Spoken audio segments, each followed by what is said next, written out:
1963ರಲ್ಲಿ ಕೇರಳ ಅಲ್ಲಿರುವ ತುಂಬಾ ಅನ್ನೋ ಒಂದು ಊರಲ್ಲಿ ಕನೀಸ ಒಂದು ಆಫೀಸ್ ಬಿಲ್ಡಿಂಗ್ ಕಟ್ಟಕ್ಕೆ ಕೂಡ ಫಂಡಿಂಗ್ ಇಲ್ಲದೆ ಒಂದು ಚರ್ಚ್ನ ಆಫೀಸ್ ಆಗಿ ಚೇಂಜ್ ಮಾಡಿಕೊಂಡು ಬಂಡಿಗಳ ಮೇಲೆ ಸೈಕಲ್ನ ಮೇಲೆ ಎತ್ತುಕೊಂಡು ಹೋಗಿ ಸ್ಪೇಸ್ ರಿಸರ್ಚ್ ಮಾಡಿದ ಇಸ್ರೋ ಇವತ್ತು ಪ್ರಪಂಚದಲ್ಲೇನೆ ಮೂನ್ ಸೌತ್ ಪೋಲ್ ಮೇಲೆ ಲ್ಯಾಂಡ್ ಆದ ಮೊದಲ ದೇಶವಾಗಿ ಇಂಡಿಯಾನ ತಲೆ ಎತ್ತುಕೊಳ್ಳೋ ಹಾಗೆ ಮಾಡಿದೆ.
ಸಾವಿರದ 1960ರಲ್ಲಿ ರಷ್ಯಾ ಮತ್ತು ಅಮೆರಿಕ ಸ್ಪೇಸ್ ರಿಸರ್ಚ್ ಮಾಡಿ ಆವಾಗಲೇ ರಾಕೆಟ್ನ ಲಾಂಚ್ ಮಾಡುತ್ತಾ ಇದ್ದರು.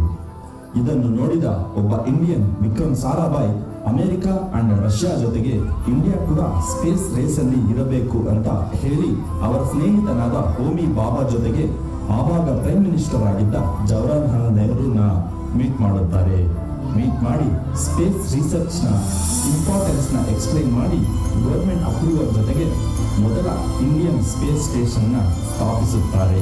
ಅದೇ ಇನ್ಕೋಸ್ಪಾರ್ ಅಂದರೆ Indian national committee for space research ಅಂತ.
Stand by.